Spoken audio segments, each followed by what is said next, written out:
by saying this phrase together.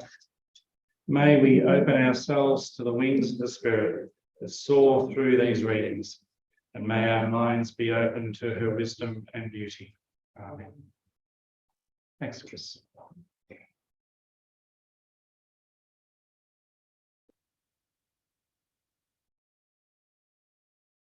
Right.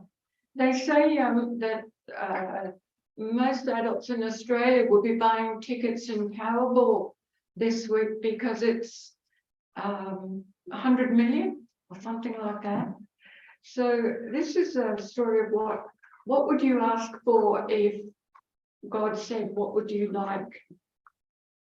At Gibeon, the Lord appeared to Solomon in a dream by night, and God said, ask what I should give you. And Solomon said, you have grown great and steadfast love to your servant, my father David, because he walked before you in faithfulness, in righteousness, and in uprightness of heart towards you. And you have kept for him this great and steadfast love, and have given him a son to sit on his throne today. And now, O Lord my God, you have made your servant king in place of my father David.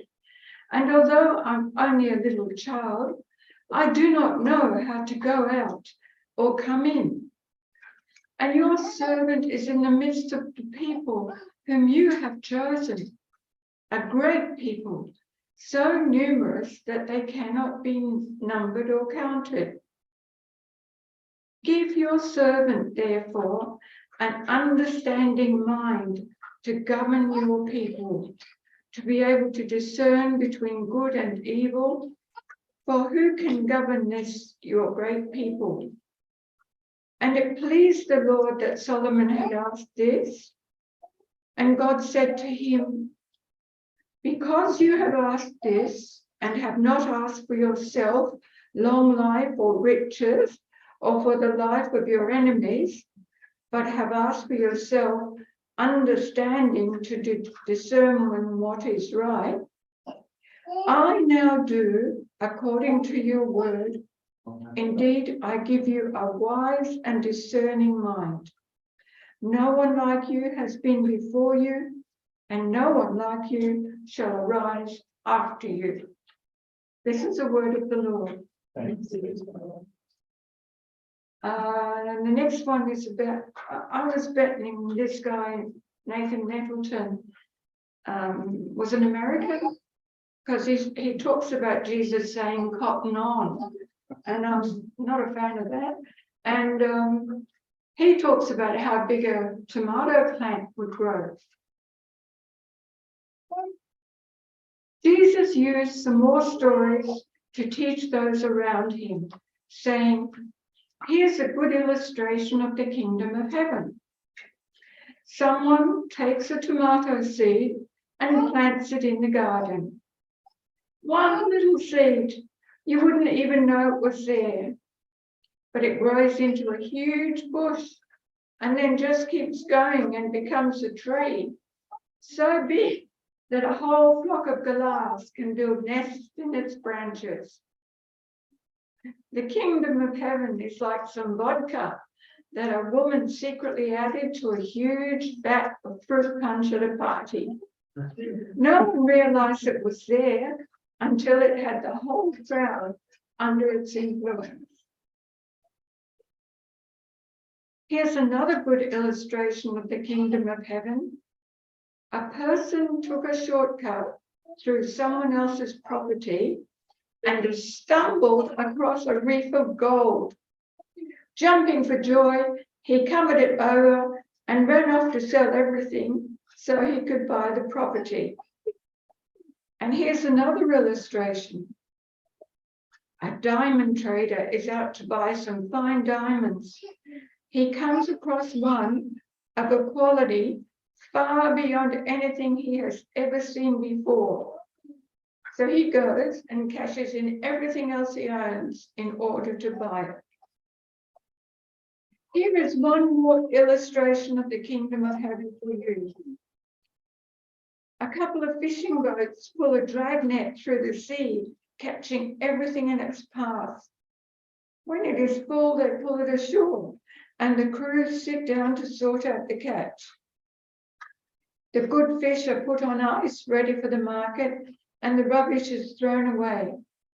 And that is just what will happen at the end of the age. The angels will come and pick out those who are corrupt from amongst those who stick to the right track and throw them in the incinerator. They'll be cursing and kicking themselves then. Jesus asked his followers, "Are you beginning to cotton on to what I'm saying here?" "Yes," they answered. So he went on to say to them, "You see then, when those who really know the scriptures are trained in the ways of the kingdom of heaven, they become like a good wine merchant who can, at a moment's notice, bring out from the cellar just the right bottle, something new or something old as the occasion demands." This is the word of the Lord. Thanks be to God.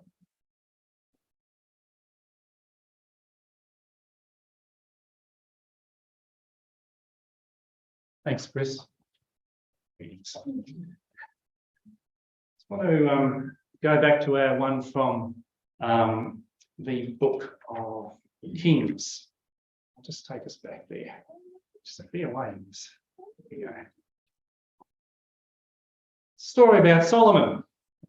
And Solomon, well, he probably woke up one day and it must have felt a bit like he'd rubbed a lamp in the night. Because God woke up, when he woke up, God said to him, "Ask what you want from me, and you will have it." Actually, it doesn't say that exactly, does it? He says, "Ask what you think I should give you." And Solomon goes into a big spiel about, you were really good to my dad, and you made me king, you've done all good things with my dad. So I think what I need from you is to be wise and have a thoughtful mind. And God says, "Okay, because you didn't ask to be rich or to ask for the death of the people you don't like, or these other things, or fame or fortune, or win the Toss Lotto, I'm going to give you what you ask for. Indeed, you will have that wise and discerning mind." Can you see a little bit of irony in that story? God's asked, God, by the very fact that he's asked for that wise and discerning mind, he's proven that he actually has it. Isn't it? He's proven to God that he actually has that wise and discerning. This story is about Solomon, yes, being given a wise and discerning mind by God, but arguably he already had it.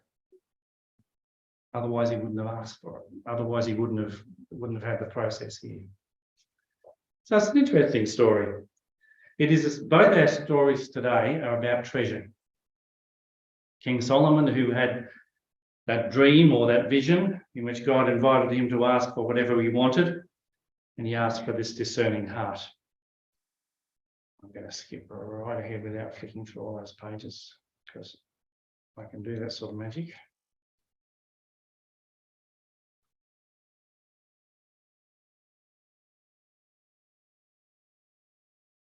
So the question is, what is your treasure and where is your treasure? And that's the story really that builds us into the parables of Matthew 13. It's all about the kingdom of heaven, the kingdom of God. You hear lots of preachers, haven't you, speak about the kingdom of God, the kingdom of heaven. Nowadays we tend to talk about it as the reign of God, for those who don't like to be a patriarchal and be talking about kings.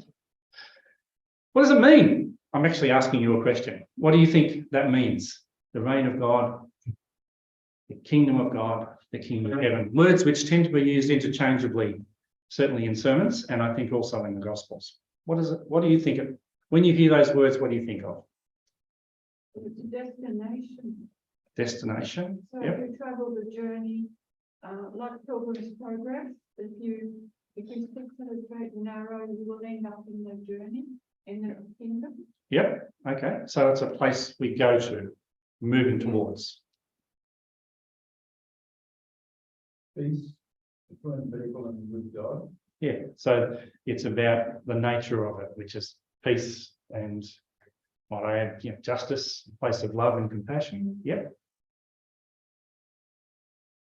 People to society where God's values reign. Yeah. Okay. So which has a sense of now, not just about the place you're moving towards. Yes. Yeah. Jesus would have said. I mean, Yeah. but of course, he knew that it happened. Hmm. As we know, it happened. Well, actually, no, because Jesus actually said the kingdom of God is here. It is among you. Yeah. So it has a strange nature of being here, but also a place like a vision that you're moving towards. It's both, in terms of the grammar in the Greek, it's both here and to come.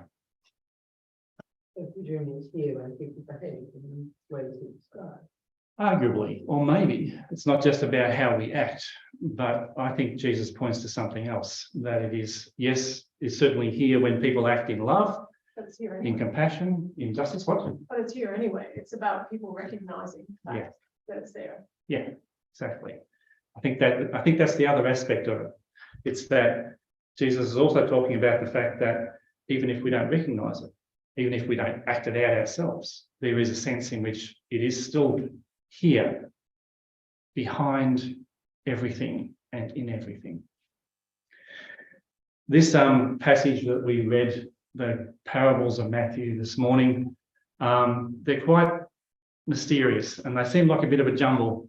Some of the Bible commentators say basically what they think is that Matthew might have had a scribble pad somewhere and he had all these odd things that he couldn't fit somewhere else, so he whacked them all down in one place and said, this is a series of parables that Jesus told about, and may not have been all at that time, but for Matthew it didn't matter.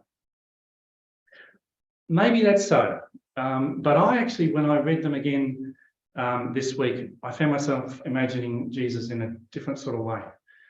I think these parables, have you ever seen something or know of something and you're trying to describe it to people? And it's amazing and wonderful, but the words can't do justice to what you've seen, to what you've experienced. I feel like that's almost conveyed to me in these parables that Jesus told. The kingdom of heaven is like, it's like a seed that someone plants, like a mustard seed that someone plants in the ground, or tomato seed, and it becomes a bush, and then it becomes a tree, which the galahs can. Well, sure. Actually, I've always thought maybe that the gospel commentators, that the gospel writers got it confused. Maybe Jesus didn't say mustard seed. But again, in the spirit of that excitement and mystery of the kingdom, of the reign of God, maybe it is what Jesus said in reaching for something that was extraordinary. What if you planted a tomato seed and watered it, and it didn't just become a bush, it became an amazing tree in which the galahs could rest? What if you planted a mustard seed, a teeny little thing, and you expected it just to be a bush like the thousands of mustard bushes throughout Israel, and instead of just becoming a bush, it became a tree in which the birds could roost? That's what the reign of God is like. Can you imagine it? What are the other stories that Jesus told in there about the reign of God? Can you remember? It's not a memory test. The vodka, What's that? the vodka. The vodka, that's right. In the Jesus story, Jesus told it was the yeast and the miraculous thing. I mean, the vodka is not a bad comparison, sort of a thing that acts behind and unseen, and all of a sudden there's a result. But Jesus talked about the yeast and the mystery of yeast. You put this tiny little thing, little bit of stuff in some flour with some water, and it becomes an amazing thing. Not just the bread, but just the growth of it. What's the other ones? Can you remember? Strange one about the person taking the gold. I I didn't get that one. Well, I actually think that what Chris said about winning the lottery is almost, like that in a way. I think it's that same sense of excitement, that sense of, it's not so much that it has a tincture of theft about it. It's the excitement and, that sense of excitement that goes with that story. It's about, Which is something that someone who will give up everything else for. Yeah. Yeah. This is the nature of the reign of God, Jesus is saying with excitement to the people. It's something you would give up everything for. You don't actually know what it is. It's there, the mystery behind everything. But if you knew what it was, you'd give up everything for that. Something else. There's a tough one at the end, isn't there? Do you remember that one? Mm-hmm. We never liked stories about people being thrown into pits of fire and stuff like that. But again, when you look at the rest, that's part of the story and the rest of the context of Jesus' teaching. Jesus does talk about a sense of judgment, but who are those who are judged generally in Jesus' teaching?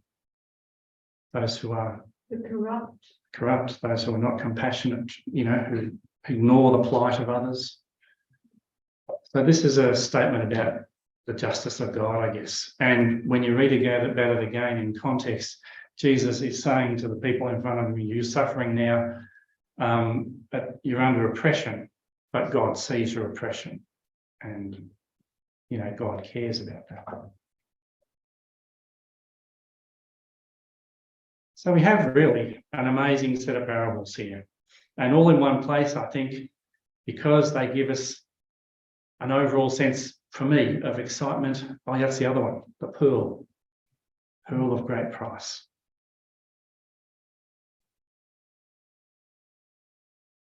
So that's why I sort of like the way Nathan Neville puts it, because he really captures that sense of excitement and the fact that the kingdom of God, the reign of God, doesn't make sense in the way we normally make sense of things. It is beyond sense. And also, he also tells stories that really point to the fact that the kingdom, the reign of God, is full of eagerness, generous extravagance, risking everything for something new. It's about a quest for something you've dreamed about, for something found by surprise. People, I think, including myself, have often believed and still do that the kingdom, the reign of God, is about control and about doing all the right things. But these stories point to the fact that the reign of God, the kingdom of God, is about a longing for mystery and for beauty and for justice. I read about a Christian community this week who reflected on this reading and who were all invited to take a mustard seed home and plant it. And one woman came back the following week and she said she'd swallowed it. Because she said, it's supposed to grow in me. I think that's good. Jesus would have loved that, I reckon. Jesus turns the whole of life upside down in every kingdom parable.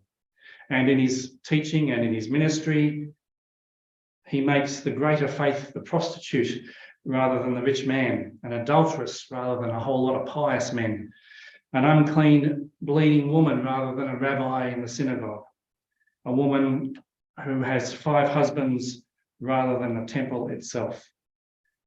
All those descriptions and that acting out of the kingdom fall in a stream from Jesus' mouth, according to Matthew. And it's worth noting that they're not all about riches and money. The kingdom of heaven is like a pearl, like a treasure, a net full of fish. Everything is as nothing before the great treasure of possessing or belonging to this kingdom. This is the greatest treasure, he tells them and us. This knowledge of God is so life-giving that in order to possess it, we must be willing to give everything else up. So what do we learn about the kingdom of God? That the road there lies through your passions and through your passion to realise God's dream. That's a place and a way of being that we're drawn to with our whole heart and soul. That the kingdom will fill, I was brought up on the word kingdom, that the reign of God will fill you, your every sense, your every desire, and that you will find the kingdom by surprise and as a surprise. And when we tend to think of the kingdom of heaven, that is something that's achieved by habit and out of duty, we need to be reminded that that's never the way Jesus described the kingdom. Instead, Jesus called his followers on a path of mystery and wonder. So I invite you to plant your seeds of God's reign in your heart and be prepared to be surprised. Trust that God will tend those seeds and will nurture you and will bear the fruit of the kingdom, which is love and justice. And I'll finish with a poem, which I like to do, by another one by Mary Oliver. She said, which is entitled What I Have Learned So Far. Meditation is old and honourable, so why should I not sit every morning of my life on the hillside looking into the shining world? Because properly attended to, delight as well as havoc is suggestion. Can one be passionate about the just, the ideal, the sublime and the holy, and yet commit no labour to its cause? I don't think so. All summations have a beginning, all effect has a story, all kindness begins with a sown seed. Thought buds towards radiance. The gospel of light is the crossroads of indolence or action. Be ignited or be gone. I love that last line, because I feel like that's what Jesus was trying to convey. Jesus was ignited about the kingdom, about the reign of God, and wants us to be so too. Amen. So we won't have that.